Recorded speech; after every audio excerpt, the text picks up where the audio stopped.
Hare Krishna to all the ISKCON Bergen devotees. Happy Radhashtami to all of you. So thank you for inviting me back to your Sangha. I'm very happy to be amidst all of you on this very, very auspicious occasion of the appearance day of Srimati Radharani. So before we dive into today's class, I thought we'll first travel to Vrindavan. So I'll sing 2 minutes a bhajan and then we will dive into the class. Okay? So the bhajan is by Narottam Das Thakur, Vrindavan Ramya Sthan. So please sing along with me. If Ramchandra Prabhu can share the screen with this song, it will be nice. Otherwise, everybody can sing it with the phones. Radharani ki jai. Vrindavana Ramya Sthan Divya Chintamani Dham Ratana Mandira Manohara.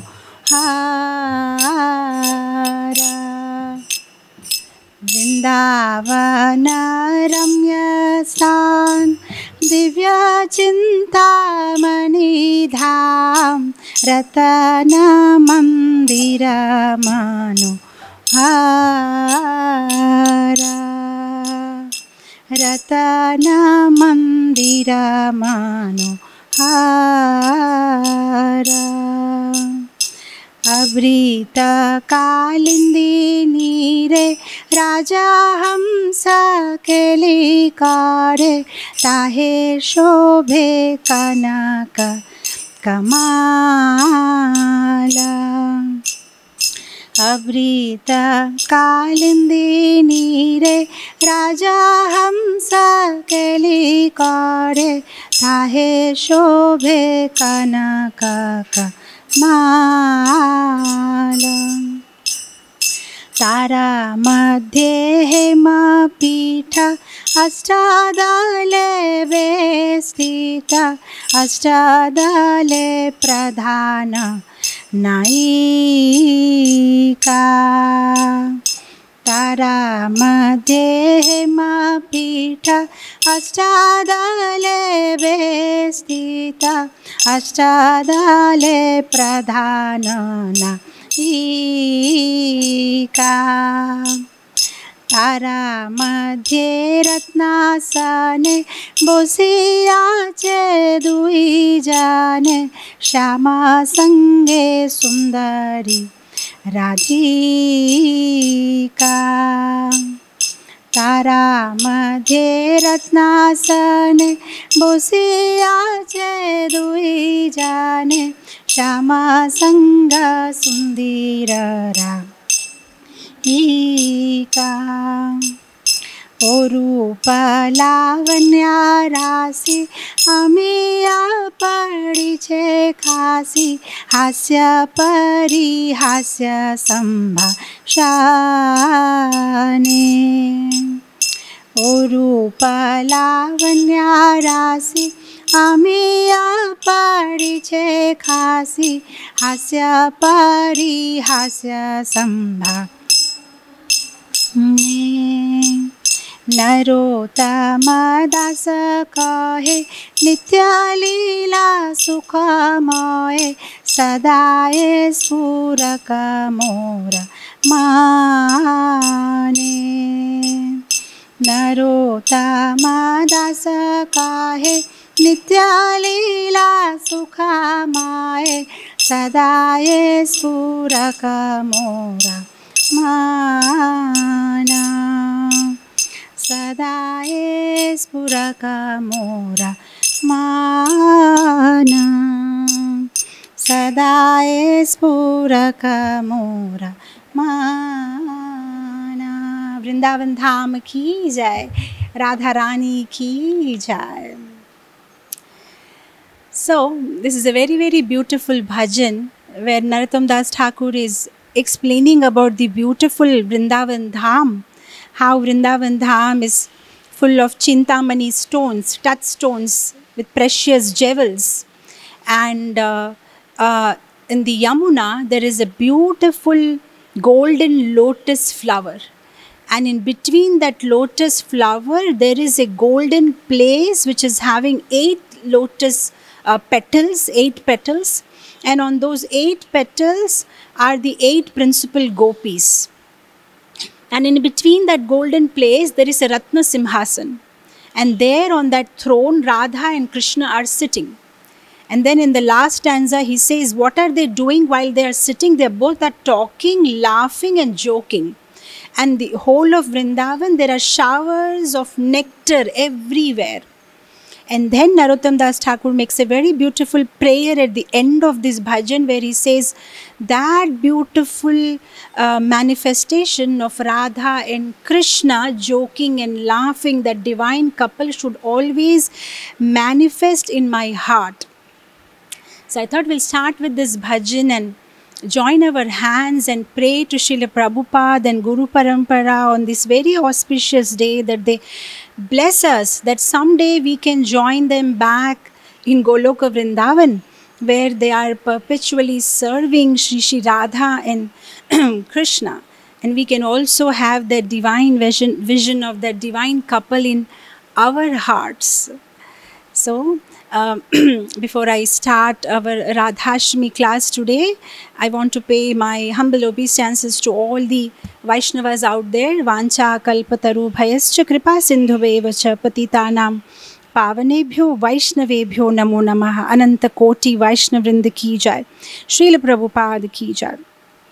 All of you Vaishnavas out there are very, very worshipable, because I heard in the scriptures that anybody who even develops a desire to know about Radharani, anybody who even develops a desire to hear about Radharani, even if once somebody thinks in their mind, I want to hear about Radharani, then they are worshipable.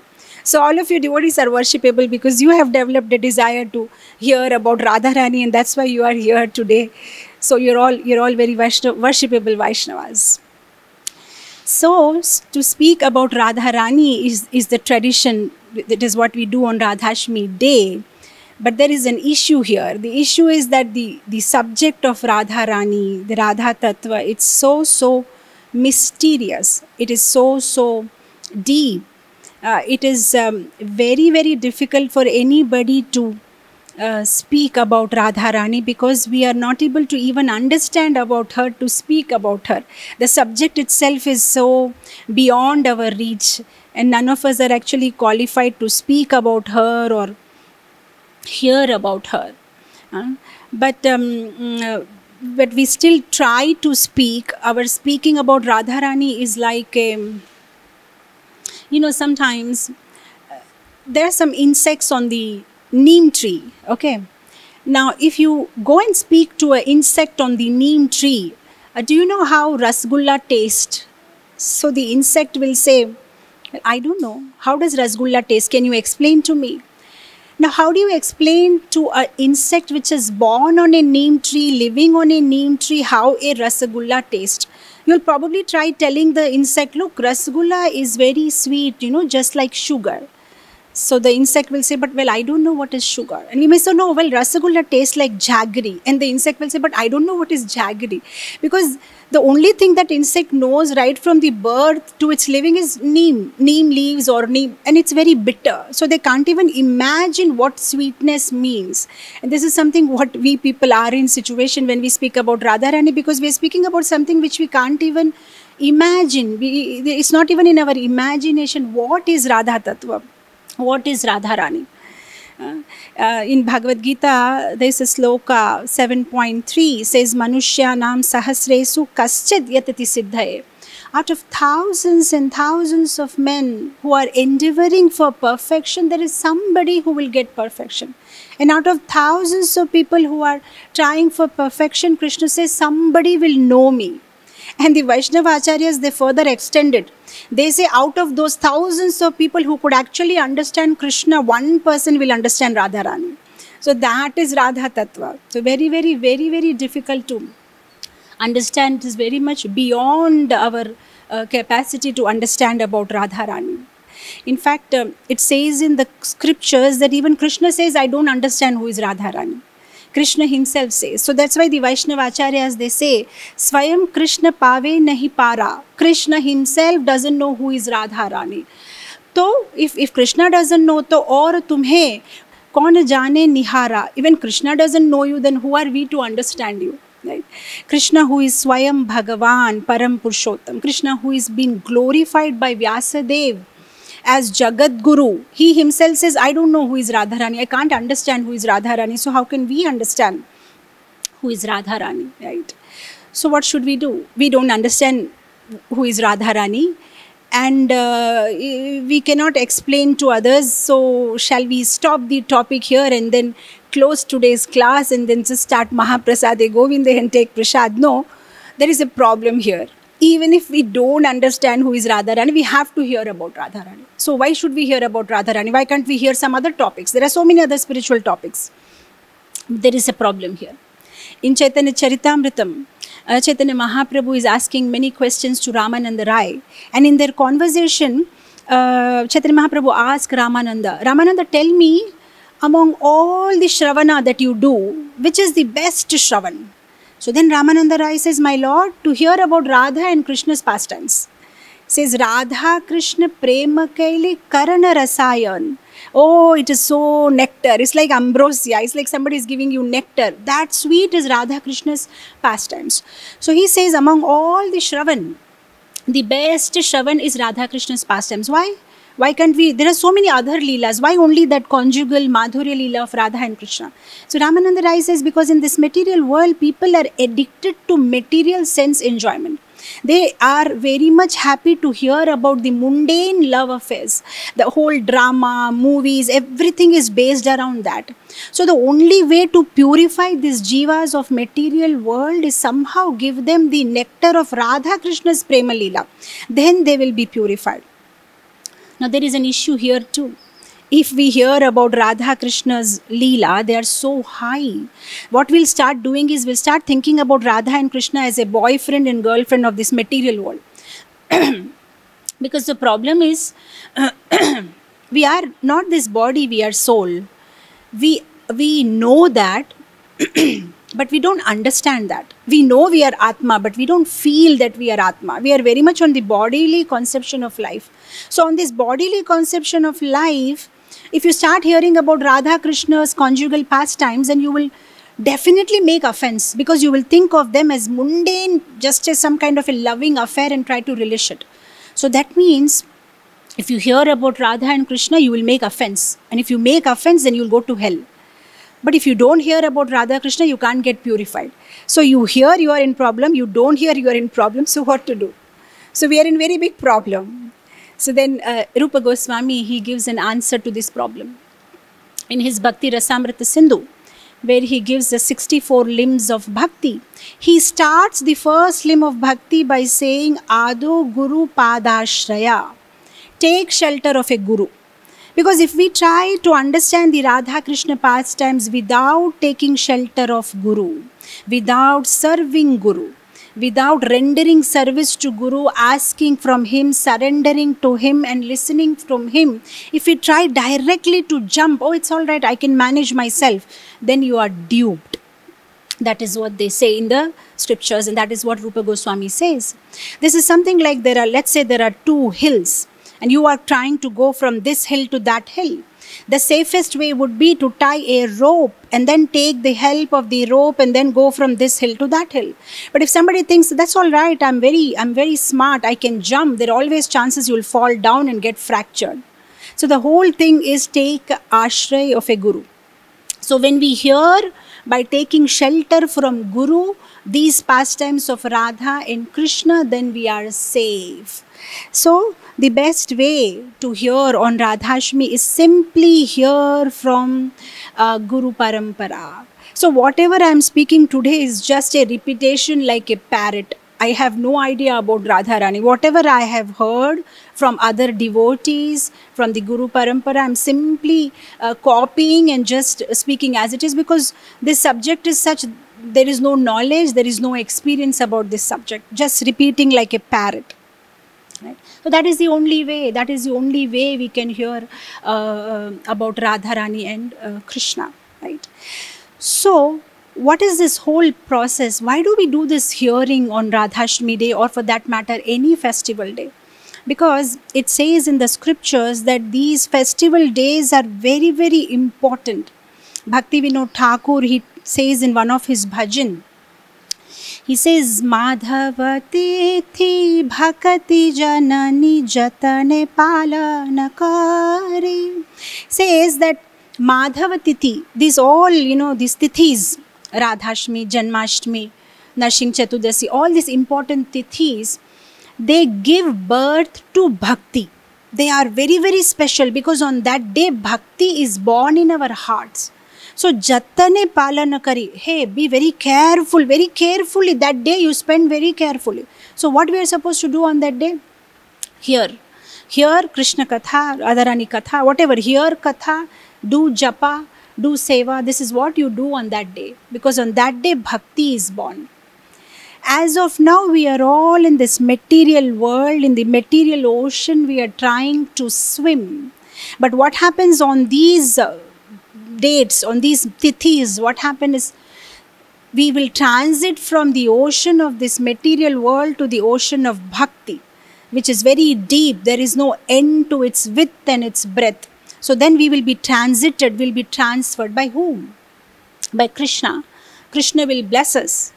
In one of the very beautiful bhajans, I think it's by Bhakti Vinod Thakur, he says, Anadi karama fale podi bhava nava jale tari bare na pei upai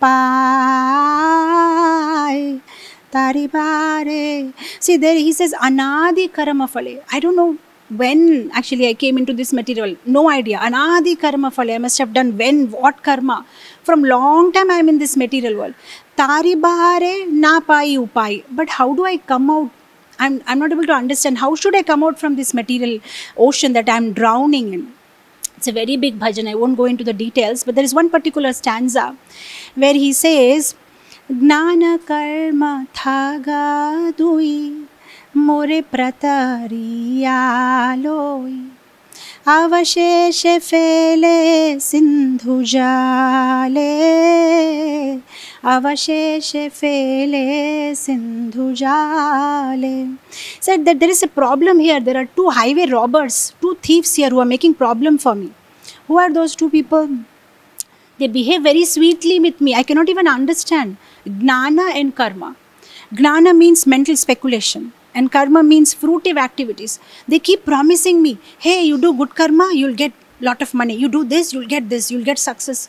And then they keep cheating me like that. And I get carried away. Oh, they are my friends. I start believing them. Avasheshe fele sindhu jale. After they get my neck nicely and they tie me very nicely, they'll throw me in the material world. Oh, very good, stay here only.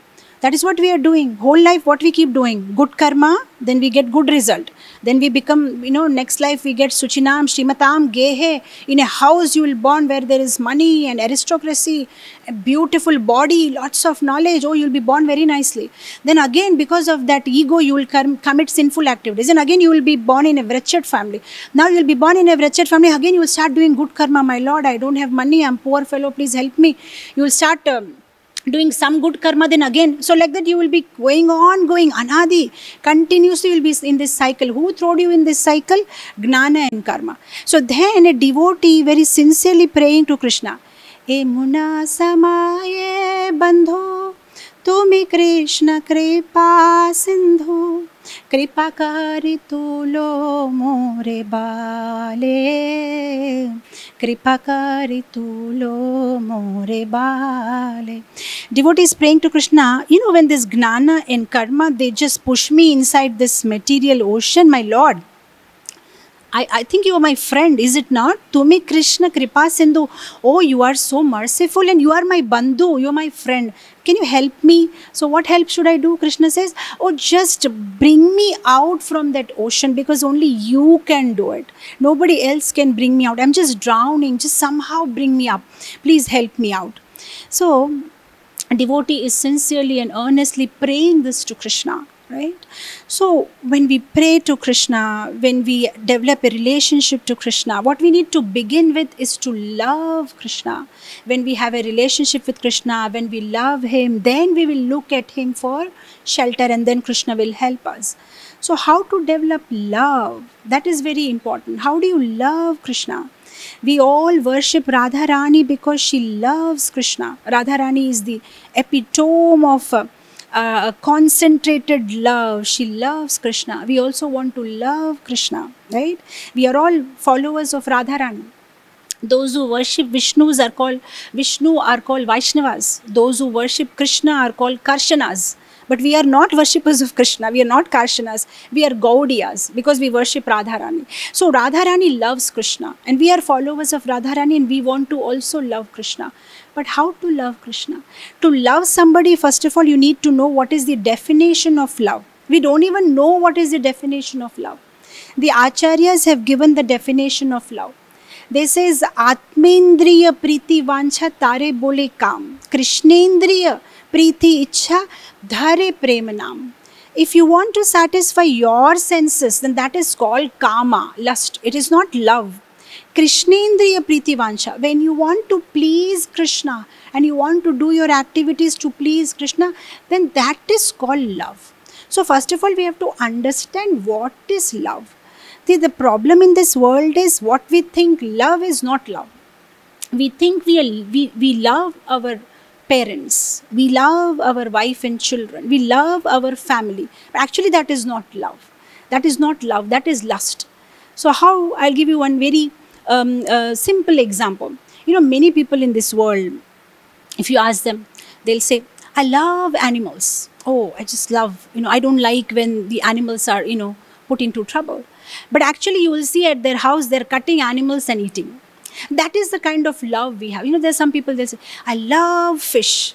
Now, when they say, I love fish, understand, they don't love fish. When they say love fish means they cut fish and they eat fish. So in this world, what you call love is a fish love. Fish love means whenever you say you love somebody, basically what you do is, you think that person as a vehicle of your entertainment and enjoyment. So when you love something, you love idli, you love dosa, you love fish. What you basically mean is, I love myself. I love myself, and that is giving me enjoyment. So that is why I say I love it. But basically, I love myself. It's very, very simple. In this world, nobody loves anybody. We just love ourselves. So when a boy says, I love this girl, basically what he means is, she is a source of my entertainment. She's a source of my sense enjoyment. That's all he means to say. So we simply love ourselves. Now what to do? This is how we are, this is our nature. This is how we are made. So what we have to do? This is how we are conditioned. So the Acharyas say that if you want to develop pure love, then you serve. Then you serve. Because when you serve, then you love. People think, if I love somebody, then I'll serve. Actually, it's other way around. When you serve somebody, then actually you start loving. That's how it is. Very simple. See, for example, let's say you serve a person. Serving a person means, how will you serve a person? You will serve a person by your time, by giving time to that person, by utilizing your energy, by giving some, let's say, some product, some money. So what you're doing now is, you have started serving this person. Now, the moment you start serving this person, what has happened basically, I'll tell you, is you actually love yourself. You love your money. You love your body. You love yourself. You love your time. Now, what you love, you have invested a little bit on that other person. So now you have shared your money with that other person. Now that other person is using your money. You don't love the other person. You love that money which you have invested in that person. You love that time which you have invested in that person. So because you love yourself, now you will start loving that person because you invested your time, money and energy into that person. That is why serving brings love. if you start serving somebody, because we are very self-centered and selfish, this is how our nature is. So unless and until we invest in somebody our time, money, energy, or whatever we love, we can't love that person. That is why we have to start serving. When we start serving Krishna, then we will start loving Krishna. People think other way around. I love Krishna and then I'll start serving. No, you first serve, then you will start loving. Start serving Krishna. Then you will have that, you will have the glimpse of what it is to love Krishna. See, in the villages, in the olden days, they used to have child marriage. So what happens in child marriage, they'll get an 8-year-old girl, 6-year-old, 7-year-old girl married. She doesn't know what is marriage, absolutely. But she'll be very excited to get married. Because, on the day of marriage, they'll put mehendi, they'll give her all jewelries, she'll wear new dress, she's a center of attraction, everybody's looking at her, photos, oh, she's so happy. She gets married. Now what happens after child marriage, when they do, even the boy is young, the girl is young, they get married, and after some time, as soon as the marriage is over, the boy goes back to his house, the girl goes back to her house. And what happens now, on different occasions, Diwali or some Pongal, something, now the boy's family will keep coming to the girl's family. Now whenever the boy comes, for celebrating festival to the girl's family, the elder people in the house will tell the girl, see, your husband has come. Go and give him some samosas. Go and give him a glass of water. Go and give him some milk. Now this girl has no idea what is meant by husband, what is meant by serving. You know what she'll say? I don't like him. I don't want to go and, I don't like him at all. Why should I go and you go and give? Then the grandmother of the house, the mother of the house, they'll say, you should not say like that. He's your husband. You know how many farmlands he has? He's a very big man. Go and give some samosa. Go and give some. She'll reluctantly go even if she doesn't like him. And what happens now? During this continuous, meeting, serving, he comes, she serves. After 10, 15, 20 years, when the girl is 18, 20, the boy is elder, now the girl actually goes to the husband's house. Now if you talk about husband, oh, she's so happy. Now she's very attached to her husband. Now she will blush, she'll be shy when you talk about him. But the same girl, when you were talking about him in her younger age, she said, I don't want to serve him, I don't like him. But now she likes him. So how did she develop that liking for him? Because she served him. Because she associated with him. So this is how our bhakti also. Even in our life, when we take initiation, it's like child marriage only. We have no idea who is Krishna. The only thing we are very excited about is a new name. Because everybody in the temple is having initiated names. So and so, Das and Dasi, it looks so odd. I'm still a bhakta. So you are so excited. New clothes, nice havan, new name. Oh, you are also, one of the initiated devotees. That's all you know about initiation. But then what happens over a period of time after initiation, when you start serving your guru, when you start serving Krishna, then slowly you start developing love. And then after a few years of your mature understanding in spiritual life, you'll understand, okay, this is Krishna Bhakti. Because what you simply thought was some kind of an entertainment. Everybody is doing, so I do. Nice prasadam, dance and be happy. That mature understanding comes only after a few years. Oh, this is supposed to be goal of my life. Oh, I'm supposed to serve Guru and Krishna. So the whole process starts by serving. Because see, we are in a complete different space. Krishna is in a different space. Now, how do we even get inside the space of Krishna? See, our problem is we are in the shallow waters, right? See, let's say this is the ocean of bhakti. You are somewhere in the bank where you are still connected with the shore. The shore is the material world and you are still connected. You sometimes, like people who are afraid of water, they'll stand on the shore, they'll just put little bit legs in the ocean water, dip it and play a little bit and come out. They cannot go deep inside because they don't know how to swim. That is our situation presently. Little material, little spiritual material. We just play and have fun. We have to actually go deep inside the ocean of bhakti.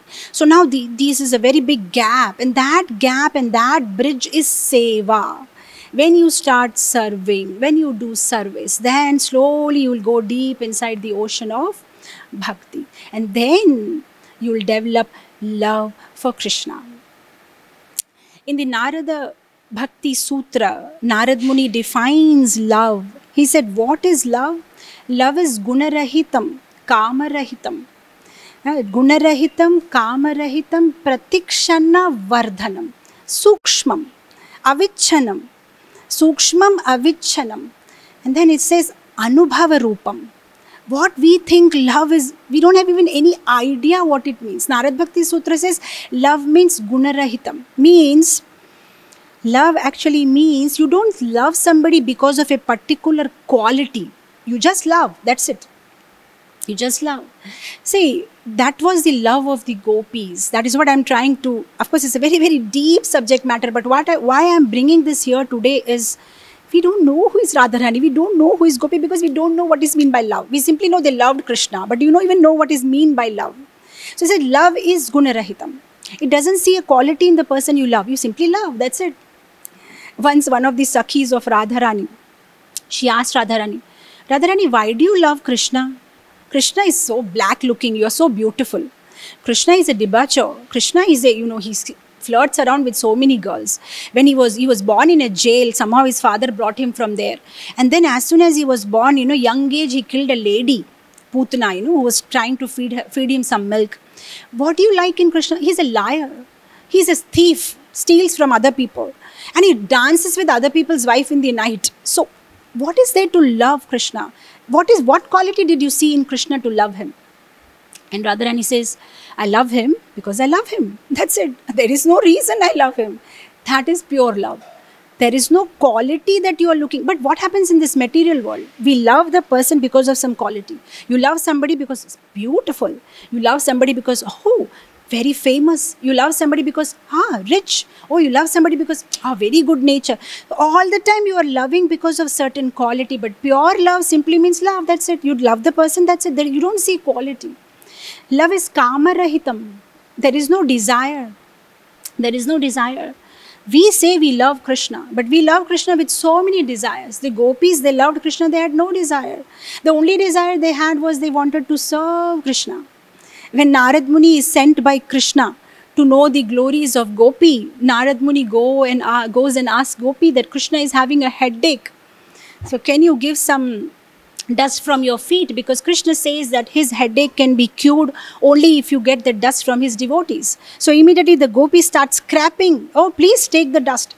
And some gopis who had a very nice clean feet, they had no dust. They went into the Yamuna, they dipped their feet in the Yamuna and then came and in the Vraja Raja, they put their feet and they said, here, look, lots of dust, take it. And Narad Muni said, are you even able to understand what you are doing? If you give the dust of your feet to Krishna, you will perpetually suffer in hell. The gopis said, that's all right. If we have to perpetually, life after life, stay in the hell, just for a moment relief, if Krishna gets from headache in exchange of our suffering in the hell, oh, go ahead. It's good deal. It's a good deal. Even if for a moment we can relieve him from his headache, it's a good deal. They never had any desire. They wanted to give Krishna. We see when we read the Gopi Geeta, Srimad Bhagavatam 10th canto, the Rasapancha Adhyaya, then there is this thing where Krishna, in the Rasapancha Adhyaya, there is one pastime where Krishna, when he goes away in between the rasa, and he goes and hides in a kunja, somehow the gopis are very smart. They enter that kunja only where Krishna is hiding. So immediately now Krishna says, where should I go? I am caught. So immediately he changes himself into the four-hand Narayan and stands there. And the gopis, they enter, they say, oh my God, Narayan, Shakshat standing there. Now imagine what will happen if you see Narayan. Oh, you will have so many desires. But the gopis, they pay obeisances to Narayan and they say, well, excuse me, have you seen Krishna where he is? Because we saw him going this way. So the Narayan is amazed, my God, I'm standing there, you don't want anything from me. No, just can you tell us where is Krishna? Where did he go? Which side? So then of course Radharani comes, and when Radharani comes, Krishna just, his four hands melt and he becomes Shyam Sundar. Even today in Vrindavan you can go to that place, very beautiful place. So this is the gopis, they have no desire except they want to see Krishna, they want to make Krishna happy. And what happens to us when we go in front of the Lord? Mostly our going in front of the Lord is because we want something from him. Our lives are, if no allopathy works, and then no homeopathy works, then we go to Tirupati. Our whole point of going Tirupati is nothing is working in my life, so now Tirupati, please help me, Balaji, help me. This is our love. The gopis' love is unconditional. In this material world, everybody loves somebody for some reason. in the scriptures is say that when you have a lot of money, your relatives and friends will stick to you. But the moment you are, bereft of all the wealth, they will simply leave you. Yeah, just like in the scriptures is say that when there is a tree with lots of fruits, the tree does not invite, oh birds, please come, there are lots of fruit on my trees. The birds will simply come. And when all the fruits of the tree are gone, the tree doesn't have to say, birds, you can go now, there are no fruit. The birds will automatically go. This is how the material world is. When you have name, you have fame, you have wealth, people will simply come to you. But the day they understand everything is gone, they'll say, bye, I don't know you. Is it not? When you have everything, they'll say, how are you? If you have nothing, they'll say, who are you? I don't know who are you. That is how the nature of this material world is. But the gopis' love for Krishna is unconditional, is guna-rahitam, it is kama-rahitam, there is no desires. And pratikshana vardhanam, every moment it is increasing. Whereas in this world, law of diminishing marginal utility, we learn in economics. You just take a little bit and after some time you are bored of it. But here, the pure love, it keeps on increasing. What it was yesterday, today is a little more. I love you a little more, Krishna. That's what happens with the gopis. But in this material world, it's not like that. Very soon we get bored of things, people, situation, everything we get bored of it. Pratikshana vardhanam. Day by day, the gopis' love for Krishna was increasing so much so that even in their day-to-day activities they used to do, they were not able to forget Krishna. You see, Bilvamangal Thakur in his Govinda Damodar Stuti, he quotes a very beautiful sloka. He says, I'll sing it for you. He says, Vikretu kama kila gopakanya murari pada shrita cheta vritti dadhyadhikam mohavasadavochat Govinda Damodhara Madhaveti. Very beautiful. Bilvamangal Thakur says that this gopis, it says, Vikretu kama kila gopakanya. Oh, these gopakanyas, they are so attached to Krishna. They're so crazy for Krishna that while they are even selling the butter, the ghee, the milk, they are selling on the road, they're supposed to say, milk for sale, but instead what they are saying? Govinda Damodhara Madhaveti. Hey, please, somebody wants to buy Krishna? Fresh Krishna, 5 kgs Krishna. Want to buy Damodhar? Want to buy Madhav? So crazy about him. Everything simply reminds them of Krishna. Their life is simply centered around Krishna. They can't remember anything but Krishna. They're not able to forget Krishna. Pratikshana vardhanam. It's increasing. That is the love of the gopis. When Krishna left the gopis and went to Mathura, so then Krishna sends Uddhava, go and pacify the gopis. So when Uddhava comes and tries to pacify the gopis, now Uddhava is a disciple of Brihaspati and a very smart fellow. So he says, look, Krishna is Supreme Personality of Godhead. Don't cry like that for him. Try to meditate on him. Try to see him in your heart. So what he says is, he just asks the gopis to do an exercise. Just like we give a workshop, he gives a workshop. Come on now. All of you sit down. Okay. Sit properly. Close your eyes. Do some pranayam. Take deep inside. Now take the air outside. Concentrate on your air. See what's happening. So then the gopis open the eyes. They say, Uddhav, this is not working. This exercise is not working. They said, why? He said, the problem is, when we are closing eyes, the moment our eyelids close, the only thing that we can see is Krishna. Now, what we understand is you are making us do this whole exercise so that we forget Krishna. But it's a problem. It's not working. Because the moment we close, we are not able to see anything but Krishna. In fact, opening eyes is better. But again, if we open eyes also, it's a problem. Because the moment we open our eyes, we see Yamuna, then we are reminded of Krishna. If we see the trees, we are reminded of Krishna. If we see the leaf, we are reminded of Krishna. We see cow, we are reminded of Krishna. If we see the land, then I'm reminded of Krishna. Oh, we are reminded of Krishna all the time. So what to do? So they say, Uddhav, looks like this workshop of yours is not working. So imagine Uddhav was giving them workshop on how to forget Krishna, and we are spending our whole life to remember Krishna.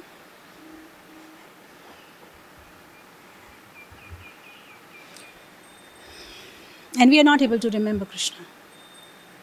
We are not able to remember Krishna, and the gopis are not able to forget Krishna. Right? So that is the love of the gopis. And that is why Krishna is conquered by the gopis. What is conquering Krishna is the gopis' love. Krishna says he's on sale, but do you have the price to buy him? Krishna is there with a board. I am on sale. Do you have the price to buy him? The price is unconditional love. When you love him, when you serve him, then you can buy him. Right? That's what Krishna says. Do you love me? Then you can buy me. That's what Krishna is saying. So what we really need to try and do is serve Krishna. Then he's conquered by our service. He's conquered by love. See, when you have a homam, you do yagyam. You'll see the pujari. He will make all mantras. Idam, asanam, grahanam. Please come, and they call the demigods. He'll call Krishna, Narayan. Please come and accept the asana, grahanam. Please accept the asana. Do you think Krishna actually comes? Though they are just doing all the mantras, they just assume that, yeah, Krishna has come. And even the Yajaman who is getting the yagyam done, he also believes, yeah, Krishna has come. And then they just go ahead with the yagyam, and then they get some dan dakshin, and they're done with the yagam. But do you think actually Krishna comes? Is he your servant that whenever you call, he'll come? He doesn't come with your mantra. You do no matter what great Sanskrit ucharan mantra, come and accept us. And he doesn't come. He's not your servant. He'll not come. But if the gopis invite him, if the devotees invite him, then Krishna will come, Krishna will eat, Krishna will steal, Krishna will do everything, because he's a servant of his devotees. With love, whatever you give is accepted. See, these pujaris are making such elevated asanas for him, all neat and clean, and kalasha and the mango leaves and coconut and all the puja samagri. Still Krishna doesn't come. And I'll tell you one thing. If you see that the Gopi Geet episode, at the last, when Krishna finally appears, when the gopis are crying, and then Krishna finally appears, and that sloka, Shakshad Manamadhu, Krishna comes like a Cupid, like a Shakshad Manmadhu, he enters. And the gopis are so happy, because all the while they were crying. So now what happens when you cry, what happens, I'll tell you. When you cry, first of all, your throat gets choked. You can't speak. Then little bit mucus will come out. Tears comes out. Now what happens with the ladies? They have all the kajal, and they have all the different makeup on their face. So what was happening during this, when they were crying for Krishna in separation, the ladies, they have saris, they'll just take their chunnis or dupattas. So they're just cleaning. They're cleaning their face, they're cleaning their tears, they're cleaning their mucus, and they're sweating, because in the middle of the night, they've been, crying for Krishna on the bank of Yamuna. So they're just cleaning everything with their dupattas. Now finally, when Krishna appears, now they're thinking Krishna has appeared, so where will he sit? Where is the place for Krishna to sit? So they don't know what to do now. They have to make Krishna sit somewhere.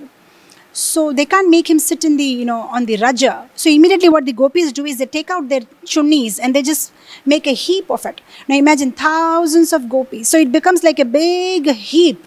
And then immediately Krishna sits on them. He sits on that heap. Now imagine. Here the pandits and the pujaris are, please come and take asan. They are chanting Vedic mantras. Krishna doesn't come. And here the gopis are offering the asan which is full of their sweat and mucus and tears and black and red with all their makeup, and Krishna happily comes and sits. So Krishna can be bought only with love. And love can happen only if we serve. So that is the take-home lesson for today on this auspicious occasion of Radhashtami. Radharani we are talking about the love of the gopis, which is so divine and topmost. And among all these gopis, the topmost is Srimati Radharani. And we are talking about that, and that Radharani's appearance day is today. So more than Janmashtami, more than Balram Jayanti, Radhashtami is very, very important for a devotee, because Balram Jayanti is important, no doubt, because Balramji gives us bala to carry our vows in spiritual life. But Radharani gives us pleasure. not only Krishna, she gives us pleasure in serving Krishna. You understand? See, because if we don't have blessings of Guru and Balaram, that is Balaram is Guru Tattva, then we don't have Bala to carry forward our spiritual life. But even if you have made a vow, if you're not enjoying that service, you can't go ahead with it for a long time. After some time, you'll get bored. But if you have blessings of Radharani, she'll give you pleasure in serving Krishna. And when you get pleasure from something, you won't stop it. You'll keep doing it. That is why we worship Radharani, because she gives us pleasure in serving Krishna. So in the scriptures it says that Krishna is Purna Shakti, Radharani is Purna Shakti and Krishna Purna Shakti Man. Dui Vastu Bheda Nahi Shastra Praman. Radharani is Shakti, energy, and Krishna is Shakti Man. And there is no difference between both of them. But still, why there is more importance for Radharani? Because sometimes the energy becomes, the Shakti becomes more powerful than the Shaktiman. Like many times I give this example that when you go to a bank and you deposit money in the bank, now what the banker asks you to do is to sign a check whenever you want to withdraw. So if at any point of time you go to the bank and you tell the banker, look, I have come, can you give me money? He'll say, no, can you sign the check? Now you may argue with him that whose sign is after all? It is my sign. I signed it. Who gave the power to that sign? Forget about sign. Today I am personally present. Give me the money. The banker will say, I'm sorry. You have to sign. Your sign is more powerful than you. This is what happens. The bank manager will say, you can send your check with your watchman also, I'll give you money. You don't have to come, but that sign should be there. Similarly, in Radha and Krishna, Krishna created Radharani. Radharani came out from Krishna, but Radharani is more powerful than Krishna. Unless and until we have the sanction and blessings of Radharani, we can't get Krishna. Radharani is more powerful than Krishna. So on this occasion, we pray to Radharani. The Radharani is the only way we can approach Krishna. In fact, I often tell devotees that even when you go and stand in front of Radha Damodar, the first thing you need to do is look at Radharani, her lotus feet. I mean, from down below, you go up, see her face, you pray her. And whatever you do service, you tell Radharani, on my behalf, Radharani, please offer this service to Krishna. Even if you make a small garland, you first give it to Radharani and tell her, Radharani, is this garland okay? Can you offer this to Krishna? Because we have to go via her. It says in the scriptures that Lord Krishna tells to Lord Shiva in one occasion that without Radha's blessings, if somebody tries to approach me, I reject them. So whenever we do, we have to try to approach through Radha. Radharani, please bless. Radharani, please connect me. I remember one very beautiful lecture of Srila Prabhupada where he said that you should pray to Radharani, oh my dear Radharani, can you please tell your Krishna something about me? You have to pray to Radharani, please recommend me to your Krishna. Your Krishna. So that is how we approach Krishna via Radharani.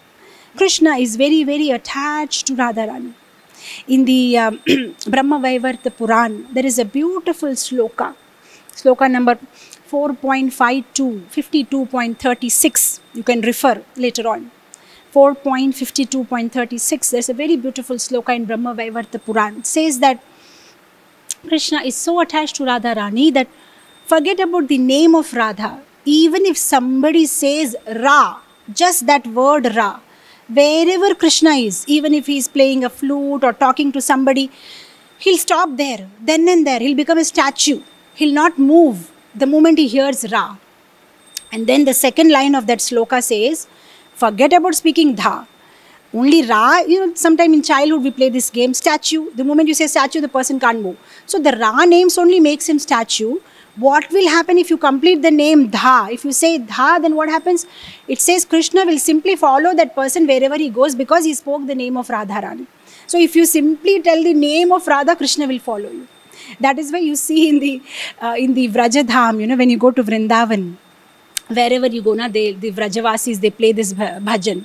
Radhe Radhe Japo Chale Aayenge Bihar. You see, whatever this Vraja Vrindavan Vasis, this Vraja songs they make, the folk songs, oh, they're very, very deep. Don't take them lightly. Oh, they're taking everything from the scriptures. They know this sloka from Brahma Vaivarta Puran. Radha Radhe Japo Chale Aayenge Bihar. Aayenge Bihari Chale Aayenge. He will come, definitely. Wherever you speak Radha's name, he'll simply come. He's handpicked. He loves Radharani. Now, as a devotee, an important question may come in our mind. Is it true? Then why are we even doing Hare Krishna, Hare Krishna? Why not we all start doing Radha, Radha, Radha? Because in Vrindavan, you see, Radhe, Radhe. Wherever you go, on the trees, on the plants, everywhere, there is Radhe, Radhe. The rickshawala says Radhe, Radhe. They're so intelligent. Everybody is saying Radhe, Radhe. Why are we saying Hare Krishna? Why can't we start doing Radhe, Radhe? But then, there is a problem here. If we say Radha's name, then Krishna will start coming back of us.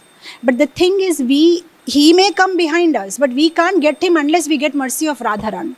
Now, if you want to get mercy of Radharani, then you have to tell the names of Krishna, because that is what will please her. So, to please Radharani, we have to tell the name of Krishna. To please Krishna, we have to tell the name of Radharani. So, because we want to please them both, we say Hare Krishna, Krishna Krishna, Hare Hare, Hare Rama, Rama Rama, Hare Hare. When we say Hare Krishna Mahamantra, we are pleasing both of them. And then we'll get mercy of both of them. Right? So we follow this mantra because this has been given by Chaitanya Mahaprabhu. And who is Chaitanya Mahaprabhu? The whole formula of Chaitanya Mahaprabhu is 1 in 2, 2 in 1. Because what the scriptures say, that once Krishna was sitting in Rasa Mandala in Goloka Vrindavan, and then suddenly a desire comes in his mind. And then Radharani is created from the heart of Krishna, from his left side.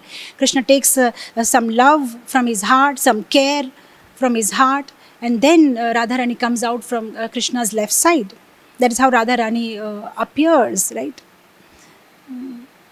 This is how Radharani comes in Goloka Vrindavan. So she is made up of complete love and care of Krishna's love and affection. So now the person who was 1 now becomes 2. In fact, I was reading in one book, they said that 2 personalities came out from Krishna who was sitting in Goloka Vrindavan. From left side Radharani came, and from right side another form of Krishna came, and then Radha and Krishna were having pastimes. It also says that when Radharani came out, the first thing she did is that she ran to a bush and started collecting some flowers, and then she took some flowers and she put it in Krishna's feet. So because she did Aradhana, Ra, from Ra Dhatu comes Aradhana, and as soon as she appeared, Dhava, she was running. That is why her name is Radha. So now 2 personalities came out from the original Krishna. One is Krishna and Radha. So now 1 became 2. And then what happens in Kali Yuga? The 2 becomes 1. They became 2, Radha and Krishna. And then again Radha and Krishna combined and became Chaitanya Mahaprabhu. That is why we worship Chaitanya Mahaprabhu. Many times devotees ask question. It's so beautiful to know about Rasa Leela, how the devotees, gopis were part of Krishna's Rasa Leela dance. So is it possible for us to someday come to that level where we can be part of Krishna's Rasa Leela dance? Oh yes, it is. It is possible. How is it possible? If today we dance in the Sankirtan movement of Chaitanya Mahaprabhu, then with his mercy we will get the opportunity to dance in Krishna's Rasa Leela in Goloka Vrindavan. So we have to dance now. We have to dance now in the mission of Chaitanya Mahaprabhu, by spreading this Sankirtan movement, by spreading the glories of this Hare Krishna Mahamantra. And then someday we'll get that opportunity. Right? So only via Chaitanya Mahaprabhu, because Chaitanya Mahaprabhu is Radha and Krishna, nahi Anya. He is same Radha and Krishna, and he gave this Hare Krishna Mahamantra. That's why we don't go for this mantra and that mantra. We simply follow the Hare Krishna Mahamantra. So on this very, very auspicious occasion of Radhashmi, we pray to Srimati Radharani to bless us all so that we can serve Krishna. We can serve this moment of Chaitanya Mahaprabhu. Radharani is full of affection. That is why, see, Radharani is on a very, very high stage. See, in Prema also, there are many stages. Radharani is on the 7th stage. Prema stages are, there is Pranaya, there is Sneha, there is Raga, there is Anuraga, there is Bhava, there is Mahabhava. Then there is Madanokya Mahabhava. And on that stage is Radharani. right? That is why she has the same color, golden color, the molten gold color which Chaitanya Mahaprabhu has, because those who are on that stage, their bodily color also becomes like a molten gold. Just like when you get angry, then your eyes become red. Yeah, so anger means you become red. Similarly, love of Krishna means the color becomes molten gold. That's why we see Chaitanya Mahaprabhu's color is molten gold. Radharani's color is molten gold. So Radharani is on a very, very high stage, and she is full of kripa, and she wants to give Krishna's love to everybody. Just now we were speaking how the prema is sukshma, avichanam, right? Anu, it is anubhava roopam. That is love. See, in this material world, if you love somebody, you are so possessive about that person. Oh, that person, because I love this person, nobody else should look at her or look at him. She should not look at anybody. He should not talk to her. She should not. We become so possessive of somebody we love. But actually in Krishna bhakti, the love is very different. When you love Krishna, then you become crazy about giving Krishna's love to everybody. This is not possessive love. It will be a different love. But the possessive love is a reflection of the actual love, which is not it's mundane love. But the actual love is somebody falls in love with Krishna. The only thing that will go in their mind is, oh, I got this love of Krishna and I want to give this love of Krishna to everybody. Whom can I give it? So that is what Radharani is doing. She wants to give love of Krishna to everybody. So the take home lesson for today is, if we want to love Krishna, then we have to serve Krishna. By serving, we will develop love. Very, very, very, very important. See, purposely today on this Radhashtami occasion, I have not touched into any of Leelas and pastimes, because we are all the time hearing them. So the whole point is that there should be some implications or some applications in our life. Otherwise, it is no use if we simply keep hearing pastimes and stories and pastimes. So we should not be like those donkeys. You know, donkey. In the Purva Kala, in the olden days, they used to have these donkeys carry wood. When the donkeys carry wood, even if they carry normal wood or they carry teak wood, they don't know difference. For them, it is bhara only. 15 kgs sandalwood or 15 kgs neem wood or 15 kgs, wood is wood for them. They don't understand. But those who are intelligent, they understand the difference between sandalwood and wood. So like that, as devotees, we should not become like donkeys. Oh, I know so much scriptures, I know so many slokas, I did Bhakti Shastri, I did Bhakti Vaibhav, I did disciple course, I did founder acharya course, I did ombudsman course, I did communication course. Then we'll simply become like those donkeys, who are not a saragrahi or bhavagrahi, they are bharagrahi. Only holding weight of ego. I know so much, but no application in life. What we need to do is saragrahi. Even if you don't know much, whatever you have little bit heard or known, how much you are able to apply in your life is very important. So that is why I thought today not to go into any of the Leelas and simply start enjoying. I know so many stories about Radharani. What's the use? What can we apply in our life? So I thought the take home lesson for this Radhashtami should be, I want to serve Krishna. And Radharani will be happy if we try to serve Krishna, if we want to serve Radharani, right? And the important thing to remember is, it's not that you love first and then you serve. No, you serve first, then love comes. So first serve and then love.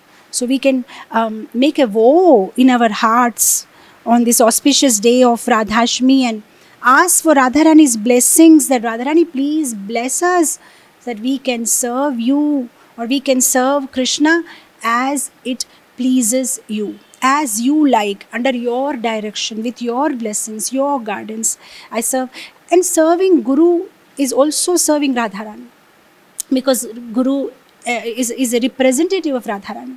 Because Guru wants to serve Radharani, Radharani wants to serve Krishna. This is how it is in Goloka Vrindavan. The Manjaris, they serve the gopis serve Radharani, Radharani serve Krishna. This is how it goes in a hierarchy. We don't jump. Our very dear Srila Prabhupada is also servant of Radharani. I remember reading in Srila Prabhupada Leelamrit, Srila Prabhupada's father Gaur Mohan De, whenever he used to invite sadhus to his house for prasadam, after feeding them prasadam, giving them charity, he used to say, can you bless my son Abhay to become a servant of Radharani? That is how Gaur Mohan De used to ask. He used to ask everybody, please make my son the servant of Radharani. And now we can see, because Gaur Mohan De, Prabhupada's father, asked that that blessings. Now we see how Radharani has blessed Srila Prabhupada, and he just went all over the world and roared. He roared and he spread Krishna consciousness everywhere, and that is only because of the blessings of Radharani. So we have to take blessings of Radharani and serve in a way that pleases Guru and Krishna. So thank you so much for bearing with me. I'll end my class here today. Thank you very much. Shri Radharani ki jai. Radhashmi Maha Mahotsav ki jai. Srila Prabhupada ki jai. Hare Krishna. Oh, sorry. So your question is, who is more merciful? Radharani is more merciful or Shiva is more merciful? Vaishnavas are also merciful. Radharani is also merciful. But the mercy of Vaishnavas come from Radharani. The blessings come from Radharani. So even we see in our lives, we have all become devotees because of the mercy of some or the other Vaishnavas in our life, and those Vaishnavas have been blessed by some other Vaishnavas, and then those Vaishnavas have been blessed by Srila Prabhupada, and then it goes into Guru Parampara, which again leads to Radharani. So it will be difficult to answer this question. If you ask somebody that which portion of laddu is more sweet, if I eat it from this side, will it be more sweeter, or from that side, then that will be difficult to answer, because from every side it will be sweet. So it will be difficult to answer if the Vaishnavas are more merciful or Radharani is more merciful. But Radharani is a source of mercy for everybody. So whether the source is more merciful or whatever, Shiva is, Lord Shiva is also carrying the mercy of Radharani. This is what it's coming in my mind right now, but I haven't ever heard about this, who is more merciful, or that comparison. The other devotees who is in the line, if he can answer me or answer this question or correct me. I believe both are merciful, equally merciful.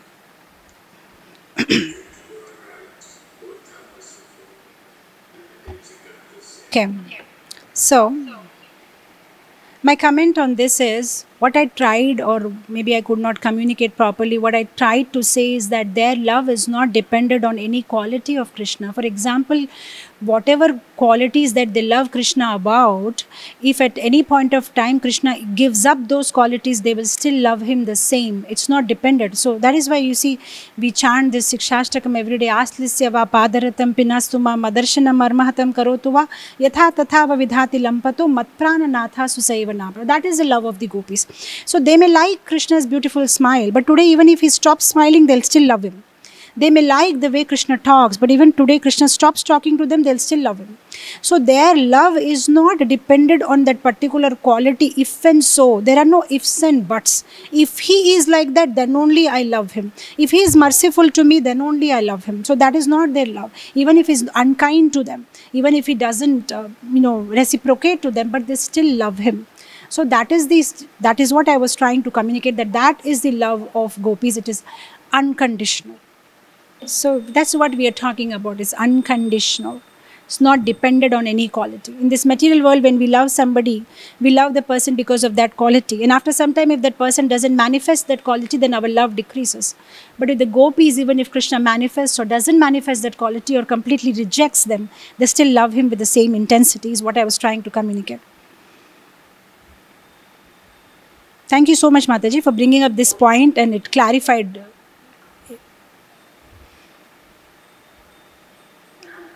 Thank you. Thank you. Radharani is the energy of Krishna. Krishna has maybe crores of energy. Out of that, there are three energies. This is the internal energy, external energy, and the marginal energy. And the internal energy, again, there are three types of energy. There is Samvit energy, there is Sandhini energy, and there is Hladini energy. And Radharani is the Hladini, the pleasure-giving potency of Krishna. At the same time, though Radharani has come from Krishna, Radharani is part of Krishna, one of the energies of Krishna. As I put it in my class, but she is more powerful than Krishna. Just like I gave the example of the signature on the checkbook.